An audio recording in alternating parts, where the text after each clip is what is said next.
मेरी पैदाइश एक बुद्धिस्ट खानदान में हुई। फिर मुझे पता चला कि ईसाईयत तो बहुत खुले मिजाज का मजहब है। आप उसमें तकरीबन अपनी मर्जी का हर काम करने के लिए आजाद हैं।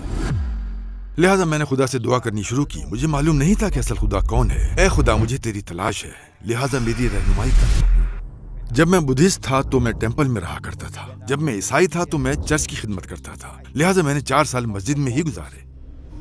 फिर मैंने जाना कि इस्लाम बहुत ही प्रैक्टिकल है और हर चीज में तवाज़ुन रखता है, जो मुझे किसी और मजहब में बिल्कुल नहीं मिला।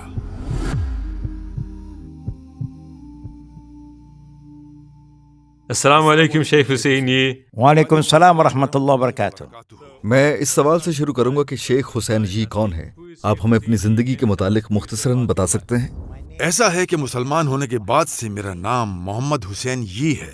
मैं चाइनीज हूँ। मेरी पैदाइश दरअसल एक बुद्धिस्ट खानदान में हुई, और नॉर्मली अगर आप ऐसे खानदान में पैदा हों तो आपकी परवरिश उन रस्म रिवाज के मुताबिक होती है जिन पर आपके वालिदैन अमल कर रहे होते हैं। क्योंकि मुझे रूहानियत से दिलचस्पी थी, लिहाजा मैं टेंपल जाता और टेंपल की खिदमत में शामिल रहता था। फिर अल्हम्दुलिल्लाह अल्लाह की रजा से मैं अचानक ईसाईयत की तरफ आ गया। ईसाईयत कबूल करने के बाद, क्योंकि मेरे खानदान के कुछ अफराद भी ईसाई हो गए थे, हमारा बहुत ही मिक्स्ड खानदान है। इसमें ईसाई भी हैं, बुद्धिस्ट भी, ताओइज्म के मानने वाले भी और आजाद ख्याल भी। और फिर अल्हम्दुलिल्लाह अल्लाह के हुक्म से मैं किसी ऐसी चीज की तलाश में था जो मेरे दिल को इत्मीनान दे सके और मैं किसी मजबूत अकीदे पर ईमान ला सकूं, जिसकी बुनियाद महज सुनी सुनाई बातों पर नहीं बल्कि मजबूत दलाइल पर हो। फिर अल्हम्दुलिल्लाह अल्लाह के फजल करम से मैंने 1968 में उमर इब्न खत्ताब की जिंदगी की तारीख पढ़ी और फिर मैं मुसलमान हो गया। और यूं 1968 से मैंने बतौर मुसलमान अपनी जिंदगी शुरू की। तो अपनी जिंदगी के उन बरसों में जब आप एक बुद्धिस्ट थे,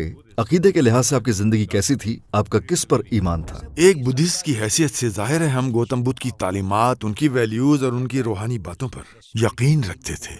उनकी सबसे अहम चीज सबको ये बात समझाने की कोशिश थी कि तकलीफ और दुख एक हकीकत है। तो क्या वो आखिरत पर ईमान रखते थे? क्या वो आखिरत की तालीम देते थे या वो एक खुदा पर यकीन रखते थे? मुसलमान होने के बाद मुझे महसूस हुआ कि वो ये सब जानते थे, इसीलिए वो इबादत करते थे और सुजूद भी करते थे। उनकी इबादत में एक रूहानी गहराई मौजूद थी। और जब आप सुक्का और दुक्का को देखते हैं तो आपको अल्लाह का ये फरमान समझ आता है कि वलक़द बअसना फ़ी कुल्लि उम्मतिन रसूलन।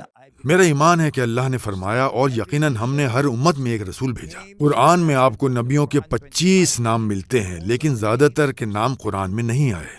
मुझे नहीं मालूम, मगर मुझे लगता है कि वो भी एक नबी हो सकते हैं। उन्होंने कभी किसी को अपनी इबादत करने का नहीं कहा। उन्होंने कभी नहीं कहा कि खुदा मौजूद नहीं, बल्कि वो तो खुद उसके आगे सजदा करते थे। वो ऐसे शख्स थे जो हमेशा अनदेखी ताकत से बातचीत करते थे। दूसरे फॉलोअर्स ने उनकी तालीमात पर कैसे अमल किया ये उनका कसूर है, वल्लाहु आलम। ये बिल्कुल मूसा और ईसा अलैहिस्सलाम की तरह है। हजरत ईसा ने कभी नहीं कहा कि वो खुदा या खुदा के बेटे हैं। अब उनके फॉलोअर्स कहते हैं कि वो खुदा हैं, वो फादर हैं, मुकद्दस बेटे हैं और अपनी जात में सब कुछ है। लिहाजा ये हजरत ईसा की गलती नहीं है, उनके बाद में आने वाले लोगों की गलती है जिन्होंने एक नया मजहब बनाया और नाम उनका इस्तेमाल किया। लिहाजा मुसलमान होने के बाद मेरा जाती ख्याल ये है कि मैं गौतम बुद्ध के अमल को ज्यादा बेहतर समझ सकता हूँ। और जिस तरह उन्होंने हर एक को तस्कियतुन नफ्स की तरबियत दी, ये समझाया कि अपनी ख्वाहिशात का गुलाम नहीं बनना, ये दुनिया कुछ भी नहीं है। आपकी परवरिश अपने खानदान में एक बुद्धिस्ट के तौर पर हुई, तो आपको अपने अकायद पर एतराज कैसे पैदा हुआ? वो कौन सी बात थी जिसने आपके जहन में सवाल उठाया? जब मैं छोटा था तो मुझे तमाम रूहानी चीजों से बड़ा लगाव था। अगर लोग शैतान, भूत, फरिश्ते के बारे में बात करते तो मैं हर मुमकिन हद तक उनका तजर्बा करना चाहता था। अगर लोग कहते कब्रिस्तान मत जाओ, वहाँ भूत होते हैं, तो मैं कब्रिस्तान जाकर वहाँ ठहरना पसंद करता, जैसे कुछ घंटों के लिए या मुमकिन हो तो एक रात के लिए वहाँ सोना। लिहाजा हम हमेशा अपनी जिंदगी में ज्यादा से ज्यादा तजर्बा हासिल करने की पूरी कोशिश करते हैं, क्योंकि ये चीज आपको किताबों में नहीं मिलती। मगर फिर बाद में क्या हुआ कि मैंने देखा कि उन तालीमात में बहुत सी चीजें मना हैं। मालूम नहीं वो खुदा की तरफ से हैं या नहीं, मगर हम उन बातों पर अमल कर रहे थे कि हम हर तरह का गोश्त नहीं खा सकते, जानवर नहीं मारना, जानवर मारना मना है। लिहाजा आपको मुकम्मल सब्जी खोर बनना पड़ता है, यानी आप खुद को दुनिया से अलग थलग कर लेते हैं। लिहाजा बचपन में मुझे महसूस होता था कि जैसे किसी चीज की कमी है, चीजों में तवाजुन नहीं है। ये बातें मेरी अकल पर पूरी नहीं उतरती थी, मगर मैं दूसरी अच्छी बातों पर अमल करता था, जैसे आजिज रहना, तस्कियतुन नफ्स के जरिए खुद को पाक करना, अपनी ख्वाहिशात का गुलाम ना बनना, दुनिया से बहुत ज्यादा दिल ना लगाना, शादी के मुतालिक ना सोचना, किसी चीज के बारे में ना सोचना, बस अच्छा इंसान बनना। लिहाजा मुझे लगता था कि इसमें मुकम्मल तवाजुन नहीं है, इसीलिए मुझ में शुकूक व शुबहात पैदा होना शुरू हुए। फिर मैंने कोई और रास्ता तलाश करना शुरू किया। लिहाजा मैंने खुद अपने अंदर इस एहसास का तजर्बा किया कि मेरी जिंदगी में कुछ कमी है। मैं महसूस करता कि क्या मजहब इतनी मुश्किल चीज है, या ये बस नाम नेहाद फॉलोअर्स की जानिब से किया गया कोई इजाफा है। लिहाजा बहुत सी तालीमात अब खालिस नहीं रही। मैंने खुद अपने अंदर इस एहसास का तजर्बा किया कि मेरी जिंदगी में कुछ कमी है। मैंने महसूस किया कि मुझे आगे बढ़ना चाहिए। तब मेरा सामना अपनी बड़ी बहन से हुआ था जो कि ईसाई हैं। उन्होंने मुझे अपने साथ चर्च जाने की तरगीब दी, लिहाजा मैं चर्च जाने लगा। फिर मुझे पता चला कि ईसाईयत तो बहुत खुले मिजाज का मजहब है। आप इसमें तकरीबन अपनी मर्जी का हर काम करने के लिए आजाद हैं। यहाँ हर चीज चलती है। जाहिर है कि हकीकी ईसाई तालीमात में मना किए गए बहुत से काम हैं, मगर आज वो ईसाईयत के मुतालिक ऐसी बात करते हैं जैसे किसी काम में कोई मसला ही नहीं। बस आप जीसस से मोहब्बत करते रहें और ईसा पर ईमान रखें तो वो आपको निजात दे देंगे, फिर आप महफूज हैं। ये बात बड़ी दिलचस्प लगती थी क्योंकि इससे पहले बहुत से काम मना थे, मगर अब बहुत से कामों की इजाजत है। मगर मैं एक पक्का मजहबी बनना चाहता था। जब मैं बुद्धिस्ट था तो मैं पक्का बुद्धिस्ट बनना चाहता था। जब मैं ईसाई था तो मैं पक्का ईसाई बनना चाहता था। हाँ, मगर क्यों? अगर ये खुदा का सच्चा हुक्म है तो मेरे लिए ये ठीक नहीं कि मैं इसे अपने तक रखूं। मुझे इसे अपने दोस्तों के साथ शेयर करना होगा, और मेरे बहुत से मुसलमान दोस्त हैं। मैं उनके साथ हजरत ईसा अलैहिस्सलाम की तालीमात शेयर करना चाहता था। लिहाजा बाद में जब मैंने उनसे बातचीत का अपना मिशन शुरू किया तो उन्होंने मुझसे कुछ सवालात किए जिनसे मैं हैरत ज़दा रह गया। वो भी हजरत ईसा को मानते हैं, मुसलमान भी हजरत ईसा को मानते हैं। उन्हें हजरत ईसा को मानने में कोई मसला नहीं है, मगर सिर्फ एक चीज कि उनका हजरत ईसा को मानने का तरीका मुख्तलिफ है। हम तो ये मानते हैं कि वो फादर हैं, मुकद्दस बेटे हैं। हमारा ट्रिनिटी वगैरह पर ईमान था। तो अचानक मुझे एहसास हुआ कि अब मुझे मजीद रिसर्च करनी चाहिए ताकि मैं इस सच्चे मजहब अल हक के बारे में जितना मजीद हो सके जान सकूं। सच को जानना जरूरी है, आधे सच को नहीं बल्कि पूरे सच को। इस्लाम की तरफ आपका सफर कैसे शुरू हुआ? इस्लाम की किस चीज ने आपको सबसे ज्यादा मुतासर किया? तो जब मैंने अपने दोस्तों को ईसाईयत के मुतालिक बताने का मिशन शुरू किया तो उन्होंने मुझसे कुछ चीजें पूछी। मैं जवाब नहीं जानता था। मैं फादर के पास गया और उनसे कहा कि मुझे ट्रिनिटी, मुकद्दस फादर, मुकद्दस बेटे, मुकद्दस रूह या होली घोस्ट का तस्वुर अच्छी तरह समझाएं। वो मुझे कायल ना कर सके क्योंकि मैं सोचना और सवाल करना पसंद करता हूँ। वो कायल ना कर सके। फिर कहने लगे, इंतजार करो कि मुकद्दस रूह खुद तुम्हारे पास आए, वो खुद आकर तुम्हें समझा देंगे। तो उन्होंने मुझे ये कहा, मुझे भी इसी का इंतजार था। लिहाजा मैंने खुदा से दुआ करनी शुरू की। मुझे मालूम नहीं था कि असल खुदा कौन है। ए खुदा, मुझे तेरी तलाश है, मेरी रहनुमाई कर। मैंने यही सोचा कि मुझे जरूर खुदा से दुआ करनी चाहिए जो जानता है कि मैं उसे ढूंढ रहा हूँ। मैं नाम इस्तेमाल नहीं करता था। मैं कहता था, ए खुदा, तू जानता है मैं तुझे ढूंढ रहा हूँ। फिर अचानक मुझ में कुरान पढ़ने की ख्वाहिश बहुत शदीद होती चली गई। मैं जानना चाहता था कि ये क्या चीज है जिस पर मुसलमान ईमान रखते हैं, मगर किसी ने भी मुझे कुरान नहीं दिया। हक की तलाश के लिए मेरी तलब बहुत शदीद थी, अल्हम्दुलिल्लाह। फिर मैंने सैयदना उमर बिन खत्ताब पर एक किताब पढ़ी। दूसरे खलीफा जो कभी इस्लाम के रसूलुल्लाह सल्लल्लाहु अलैहि वसल्लम के सख्त दुश्मन थे, आपको कत्ल करना चाहते थे, मगर कुरान के जरिए उनको हिदायत मिली और वो मुसलमान हो गए। और सिर्फ एक रिवायती और नाम के मुसलमान नहीं, बल्कि आप सल्लल्लाहु अलैहि वसल्लम के करीबी सहाबी और इस्लाम के दूसरे खलीफा बने। और उनके दौरे खिलाफत में रोम और फारिस की सल्तनतें इस्लामी सल्तनत में आ गई थीं। बहुत तारीखी वाक़यात हुए थे। इससे मेरे दिल को रोशनी मिली। ये मजहब यकीनन बहुत ताकतवर होगा जिसने ऐसे शख्स को इतना ज्यादा बदल दिया। ऐसा शख्स जो इस्लाम का दुश्मन, पैगंबर का दुश्मन था, जो पैगंबर को कत्ल करना चाहता था, वो कुरान की हिदायत से बिल्कुल ही बदल गया। ये इस्लाम की तरफ मेरे सफर की शुरुआत थी। फिर मैंने जाना कि इस्लाम बहुत ही प्रैक्टिकल है और हर चीज में तवाज़ुन रखता है। जाहिर है कि कुछ कामों की इजाजत है और कुछ काम मना भी है, मगर मना होने वाले काम कम है। आप दुआ करते हैं मगर आपको मेहनत भी करनी होती है। आप फैमिली बढ़ाने का सोच सकते हैं, आप मुआमलात भी कर सकते हैं, मनाकिहत भी कर सकते हैं। हर चीज में एक तवाज़ुन है। और मजीद सीखते और जानते हुए ये खूबसूरती देखी कि इस्लाम हर लिहाज से मुकम्मल है। ए से जेड तक हर चीज वाज़ेह कर दी गई है।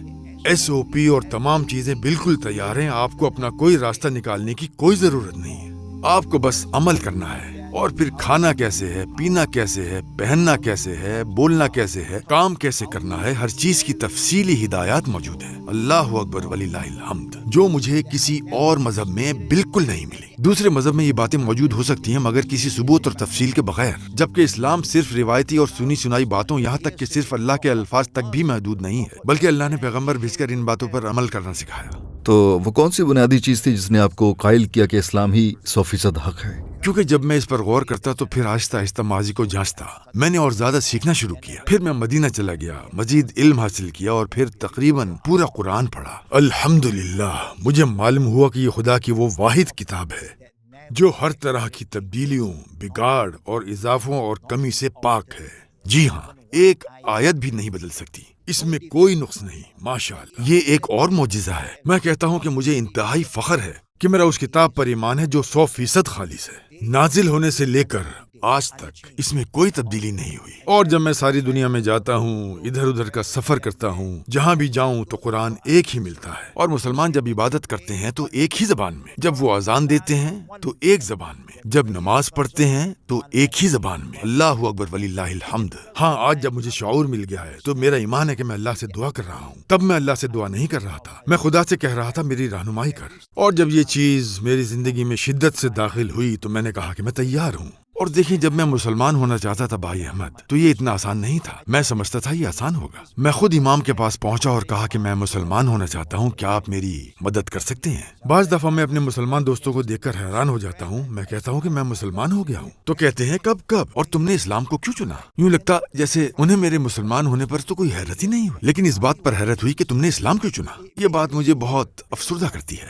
لیکن میں کسی کو الزام نہیں دیتا۔ بدھزم، عیسائیت کے تجربے سے گزر کر میں نے دیکھا کہ زیادہ تر لوگ بس فالوورز ہیں، بلائنڈ فالوورز۔ وہ کسی علم کے بغیر بس فالو کرتے ہیں۔ وہ صرف کہتے ہیں کہ میں بدھسٹ ہوں، میں عیسائی ہوں، مگر وہ کتاب تک نہیں پڑھتے۔ کتنے عیسائی ہیں جو بائبل پڑھتے ہیں، کتنے بدھ مت ہیں جو دھرما پڑھتے ہیں، بہت کم ہم انہیں گن سکتے ہیں، مگر تمام مسلمان قرآن پڑھتے ہیں۔ لاکھوں مسلمان قرآن حفظ کرتے ہیں، کیا آپ تصور کر سکتے ہیں؟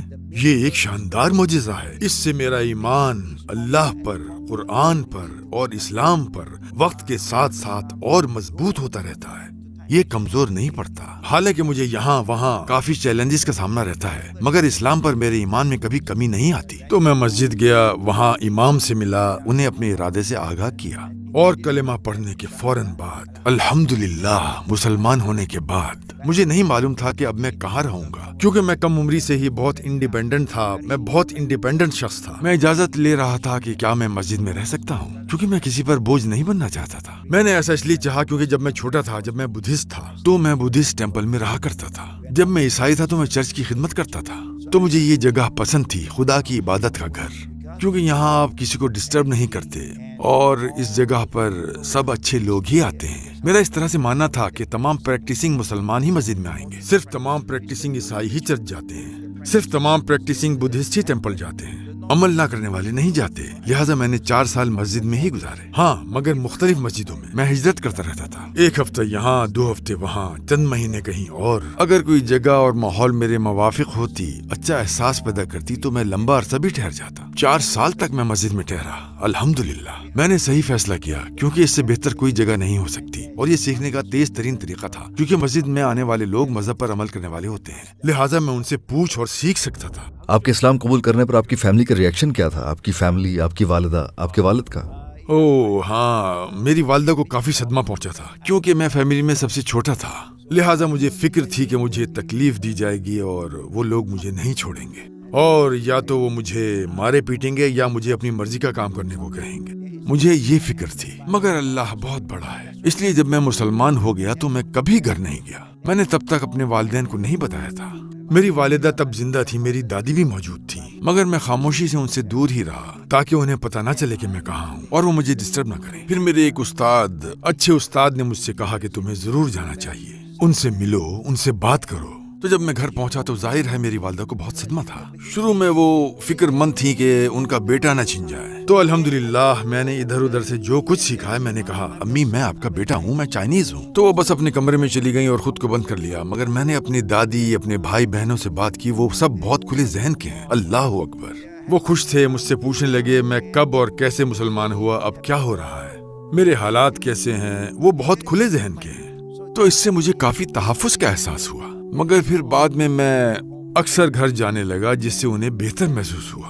मैं उनसे कहता कि ये फिक्र ना करें कि मैं कहाँ रहता हूँ, मैं एक अच्छे और बड़े घर में रहता हूँ। मैंने उन्हें ये नहीं बताया कि मैं मस्जिद में रहता हूँ। और फिर बाद में हमारी मुलाकातें बढ़ीं और हम करीब आते गए और उन्होंने मेरे अंदर तब्दीलियां देखी, तो उन्हें मुझ पर फख्र महसूस हुआ और फिर वो ज्यादा इत्मीनान महसूस करने लगे, क्योंकि मैं आता जाता रहता था। मैं हमेशा वहाँ रहने के बजाय घर चला जाता। मैं कुछ वक्त उनके साथ गुजारता, उनसे बातें करता, उनके लिए फल लाता, हर वो चीज जो हलाल है उनके लिए घर लाता। लिहाजा फिर उन्हें कोई फर्क महसूस नहीं होता था। तो अगर हम अपने किरदार की अच्छाई और इस्लाम की खूबसूरत इक़दार का इजहार करें, तो मुझे यकीन है कि हर कोई इस्लाम से मोहब्बत करेगा। हिदायत तो ज़ाहिर अल्लाह की तरफ से है। क्या आपकी फैमिली या आपके करीबी लोगों में से किसी ने आपके बाद इस्लाम कबूल किया?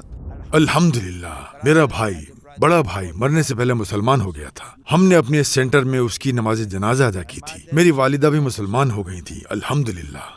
वेस्ट में और तुर्किया में और दुनिया के मुख्तलिफ हिस्सों में बहुत से लोग बुद्धिज़्म में मराकबे के जरिए सुकून और इत्मीनान पाने की कोशिश करते हैं। क्या बुद्धिज़्म वाकई इंसान की रूह को इत्मीनान दे सकता है, और मराकबे और नमाज में क्या फ़र्क है? अगर आप हर चीज को देखें तो आप देखेंगे कि इस्लाम में ये ज्यादा परफेक्ट और मुतवाजिन है। ऐसे नहीं है कि आप बस बैठकर मुराकबा करें और कुछ नहीं। हमारा इस पर यकीन है कि हरकत में बरकत है। हरकत से हमेशा ज्यादा बरकतें आती हैं। यही वजह है कि इस्लाम में नमाज बहुत खूबसूरत है। ये बिल्कुल परफेक्ट है, क्योंकि हम अपनी इबादत भी खुद तख्लीक नहीं करते। नमाज में हम जो तिलावत करते हैं वो आप या मैं, कोई भी अपनी मर्जी से कुछ भी पढ़ ले, ऐसा नहीं है, बल्कि इसे अल्लाह ने पैगंबर को और पैगंबर ने हमें सिखाया है। ये बातचीत का इंतहाई मुनफरिद तरीका है। इसमें रुकू भी है, सुजूद भी है। जाहिर है अगर आप बुद्धिज्म के धर्मा को देखें, आप मूसा और ईसा अलैहिस्सलाम की तालीमात को देखें, तो उनकी इबादत में भी रुकू और सुजूद था। वरकाऊ मअर्राकिइन जैसी आयतें मौजूद हैं। मगर बाद के लोगों ने अमल नहीं किया। लोग तब्दील होना शुरू हो गए, क्योंकि एक नस्ल के बाद आने वाले फॉलोअर्स ने सारी तालीमात भुला दी। उनके पास रहनुमाई के लिए कुछ नहीं था, यहाँ तक कि उनकी असल किताब बदल चुकी थी। धर्म के साथ भी यही हुआ, ऐसे ही हुआ। हर चीज का तर्जुमा हो गया और हर चीज कंट्रोल से बाहर हो गई। कदीम तौरात बाकी ना रही थी, इसकी जगह तलमुद ने ले ली थी, और इंजील में भी सब कुछ उलट पलट चुका है। अल्हम्दुलिल्लाह, सिवाय कुरान के मोजिज़े के, जो किसी भी तब्दीली, कमी या इजाफे के आज भी अपनी असली हालत में मौजूद है। अल्लाहु अकबर। मुराकबा करते हुए क्या लोग किसी भी चीज़ के बारे में ना सोचने की कोशिश करते हैं, और क्या आपके ख्याल में मुमकिन है और वाकई रूह के लिए मददगार है? मुराक़बा आपको इन तमाम मनफी क़ुव्वतों पर काबू पाना सिखाने का एक तरीका है। मैं समझता हूँ कि मुराक़बा तज़कियतुन नफ्स है। गौर करें, खुद को पेश आने वाली तमाम मनफी चीजों को याद करें, उन्हें पाक करने की कोशिश करें। जो चीज भी मनफी हो, आपको मस्बत चीज से उस पर काबू पाने की कोशिश करनी होती है। लिहाजा आपको गौर करना होता है, बहुत ज्यादा गौर व फिक्र। आप मनफी के बारे में नहीं सोचते, इससे फिर मदद नहीं मिलती। आपको लाजमी सोचना होता है कि जो कुछ भी हुआ उसके पीछे जरूर एक वजह है, इसीलिए तो आपको कर्मा मिलता है, जिसे हम कदर और कज़ा कहते हैं। हर चीज जो हुई, वरा कुल्लू मसअला सहलहा, जैसा कि हम जानते हैं, हमारे इर्द गिर्द होने वाली तमाम बुरी चीजों के पीछे एक सीखा गया सबक होता है। हाँ, आप में मस्बत सोच होना जरूरी है। अल्लाह किसी को भी बगैर वजह के नहीं बनाता, क्योंकि इस्लाम इतना परफेक्ट, वाज़ेह, शफाफ है कि बतौर मुसलमान हमारे लिए हर चीज को समझना, उसकी वजाहत करना बहुत आसान है। लिहाजा मुराक़बा उस वक्त उनका एक तरीका था, लेकिन इसका बेहतरीन तरीका अगर आप इस्लाम में देखें, अल्लाहु अकबर। आप तसव्वुर कर सकते हैं कि नमाज और इबादत शुरू करने से पहले आपको कितना कुछ करना पड़ता है। आपको अपना जिस्म पाक करना और लाजमन वुजू करना होता है। देखें इस्लाम कितना परफेक्ट है। और अपने हाथ, अपना मुंह, नाक और चेहरा धोने से आप क्या सीखते हैं? क्योंकि ये आजाद दुनिया वालों को नजर आते हैं और हमारे इर्द गिर्द हर चीज बहुत बिगड़ चुकी है। इसीलिए मैं अपने स्टूडेंट्स और जिससे भी मिलूं उसको याद दिलाता हूँ कि प्लीज अपनी नमाज मत छोड़ना। बस तुम अल्लाह के साथ कनेक्टेड रहना। फज़कुरूनी अज़कुरुकुम। अल्लाह आपकी मदद के लिए हर वक्त मौजूद है, चाहे आप कितनी ही बुरी सूरत हाल में हो, चाहे आप कितने ही उदास हो। प्लीज अपनी नमाज मत छोड़ना। हमारे प्यारे नबी की कौन सी बात आपको सबसे ज्यादा मुतासर करती है? सल्लल्लाहु अलैहि वसल्लम। मैं किसी एक बात का दूसरी से मवाजना नहीं कर सकता, क्योंकि उन्हें हम सब के लिए रहमत बनाकर भेजा गया था। उन्होंने हमें अल्लाह का रास्ता दिखाने में पूरी जिंदगी लगा दी, और वही सही रास्ता है। इसलिए पैगंबर की सुन्नत को कभी नजरअंदाज ना करें। मेरे मुसलमान भाई बहन जहाँ कहीं भी मौजूद हैं, उन्हें ये कहना चाहता हूँ कि पैगंबर सल्लल्लाहु अलैहि वसल्लम को कभी कम अहम ना समझें। आप अल्लाह पर ईमान का दावा करते हैं, अल्लाह सिर्फ एक शर्त रखता है, कुल इन कुंतुम तुहिब्बुनल्लाह फतबिऊनी युहिब्बुकुमुल्लाह। आपको उसकी रसूल की बातों पर लाजमी अमल करना होगा। लिहाजा आजी के साथ रहें। अल्लाह क्या फरमाता है, पैगंबर जो फरमाए बस उस पर अमल करो, तुम कभी गुमराह नहीं होगे। एक चाइनीज की हैसियत से आपको अफसोस तो होता होगा कि आपकी कौम जो 1 बिलियन से ज्यादा लोगों पर मुश्तमिल है, उसकी अक्सरियत अब एथियस्ट है। आप क्या समझते हैं कि उनके दिलों तक बात कैसे पहुंचाई जाए? आपके ख्याल में हम उनके सामने इस्लाम को कैसे पेश कर सकते हैं? आपके ख्याल में क्या रास्ता है? इसी लिए मैं बहुत मेहनत कर रहा हूँ। मैं उनसे बात करता रहता हूँ, मैं हमेशा उनसे मिलता जुलता रहता हूँ। मैं बहुत खुले जहन का हूँ और ब्रदर अहमद मुझे लगता है कि वो भी बहुत खुले जहन के हैं। जब मैं अपनी कौम के एथियस्ट लोगों से बात करता हूँ जो खुदा को नहीं मानते, तो मैं कहता हूँ मेरे भाइयों और बहनों, क्या आपको मालूम है, नंबर 1, जब आप कहते हैं कि मैं किसी खुदा पर यकीन नहीं रखता, तो आप आधे इस्लाम में दाखिल हो जाते हैं। क्योंकि जब आप मुसलमान होना चाहते हैं तो आपको लाजमन कहना पड़ता है ला इलाहा, कोई खुदा नहीं। इसके बाद आपको बस इल्लल्लाह कहना है, ये इतना आसान है। ला इलाहा तो आपके पास पहले ही तैयार है, अगर आप आगे भी कह दें तो अल्हम्दुलिल्लाह। तो मैं उन्हें समझाता हूँ और उन्हें महसूस करवाता हूँ कि इस्लाम उनके लिए मौजूद है, जो खूबसूरत भी है, सादा भी है और आसान भी है। अल्लाह कभी मजहब को मुश्किल नहीं बनाता। आज तक भी, आज भी मैं जब कभी सफर करता हूँ, अपने लोगों से मिलता हूँ, तो मैं हमेशा उनसे बात करता हूँ। और अल्हम्दुलिल्लाह कुछ लोग बहुत मजबूत सोचने लगे हैं और अब वो सीख भी रहे हैं। मैंने उन्हें कुरान दिया है, मैं उन्हें कहता हूँ पढ़ो, मानी पढ़ो, और 2 साल बाद वो मेरे पास आते हैं और कहते हैं कि शुक्रिया शेख, मैंने अब पूरा कुरान पढ़ लिया है, ये तो बहुत ही शानदार और दिलचस्प है। वो बहुत मजबूत सोचने लगते हैं। जाहिर है हिदायत तो अल्लाह के हाथ में है। हमें अफसोस तो होता है मगर हम मायूस नहीं हैं। हम दुआएं और अपनी भरपूर कोशिशें जारी रखते हैं। और दावा की बेहतरीन शक्ल ब्रदर अहमद ये है कि इंसान खुद अच्छा बनकर दिखाए। अमल अल्फाज से ज्यादा असर रखता है। अगर आपको दुनिया के तमाम गैर मुस्लिमों से बात करने का मौका मिले तो आप चंद सेकंड्स के वक्त में उन्हें क्या कहना चाहेंगे? मैं हमेशा लोगों को मुसलमान और इस्लाम के दरमियान बड़ा फर्क याद दिलाता हूँ। इस्लाम तालीमात का नाम है और मुसलमान एक शख्स का नाम है। मुझे मुसलमान होने पर फख्र है क्योंकि मैं इस्लाम को फॉलो करता हूँ, इस्लाम मुझे फॉलो नहीं करता। प्लीज इस्लाम और मुसलमान के दरमियान फर्क को समझें। और इस्लाम किसी मखसूस नस्ल से ताल्लुक नहीं रखता, ये हम सब के लिए है, इसीलिए इसका नाम ISLAM है। मैं हमेशा इंग्लिश में तर्जुमा करता हूँ, आई शैल लव ऑल मैनकाइंड। अगर आप नहीं जानते तो प्लीज पूछें और सीखें, मगर सही जराए से सीखें और अच्छे लोगों के साथ नाइंसाफी ना करें। हम तैयार हैं, बेफिक्र रहें। हाँ, हमारा काम किसी को जज करना नहीं है, क्योंकि हक को तलाश करने, नेक बनने और मजहब पर अमल करने वाला एक मुसलमान बनने का मौका हम सबको हासिल है, क्योंकि इस्लाम सबके लिए है। जज़ाकल्लाहु खैरन शेख हुसैन जी, हमारी दावत कबूल करने का बहुत शुक्रिया। हमारा एजाज़ है कि आप हमारे साथ मौजूद रहे। अल्लाह आपको इसका अजर दे और आपकी हिफाजत करे। आमीन ब्रदर अहमद।